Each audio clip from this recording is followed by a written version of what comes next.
सार ली।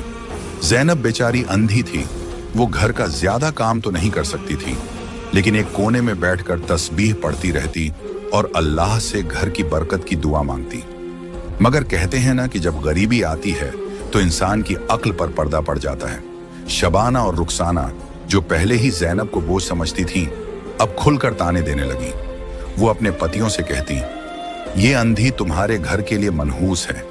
जब से ये जवान हुई है हमारे घर की बरकत चली गई है। न ये कुछ कमा सकती है, न घर का काम कर सकती है, बस बैठकर रोटियां तोड़ती है। इसी के काले साए की वजह से तुम दोनों भाइयों की कमाई नहीं हो रही। काशिफ और आसिफ पहले तो अपनी बीवियों को डांट देते, लेकिन रोज रोज की तंगी और बीवियों की बातों ने उनके दिमाग में जहर घोलना शुरू कर दिया। वो सोचने लगे कि शायद ये सही कह रही हैं। जब तक माँ बाप जिंदा थे सब ठीक था, लेकिन अब हम बर्बाद हो रहे हैं। एक दिन गांव में एक बाबा आया।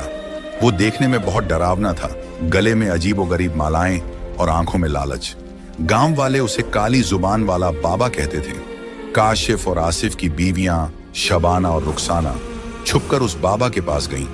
उन्होंने बाबा को अपनी गरीबी का रोना रोया और कहा, बाबा, हमारे घर में पैसा क्यों नहीं टिकता? हम अमीर क्यों नहीं बन रहे? उस ढोंगी बाबा ने अपनी लालची आंखें बंद की और थोड़ी देर नाटक करने के बाद बोला, बच्चा, तुम्हारे घर में एक ऐसा बोझ है जिसकी आंखों में रोशनी नहीं है, लेकिन वो तुम्हारी किस्मत का उजाला खा रही है। वो अंधी लड़की तुम्हारे घर के खजाने पर सांप बनकर बैठी है। सार ली। ज़ैनब बेचारी अंधी थी, वो घर का ज्यादा काम तो नहीं कर सकती थी, लेकिन एक कोने में बैठकर तस्बीह पढ़ती रहती और अल्लाह से घर की बरकत की दुआ मांगती। मगर कहते हैं ना कि जब गरीबी आती है तो इंसान की अक्ल पर पर्दा पड़ जाता है।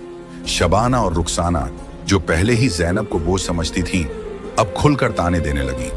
वो अपने पतियों से कहती, ये अंधी तुम्हारे घर के लिए मनहूस है।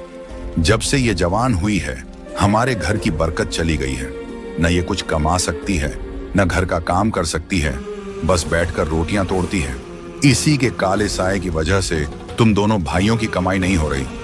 काशिफ और आसिफ पहले तो अपनी बीवियों को डांट देते, लेकिन रोज रोज की तंगी और बीवियों की बातों ने उनके दिमाग में जहर घोलना शुरू कर दिया।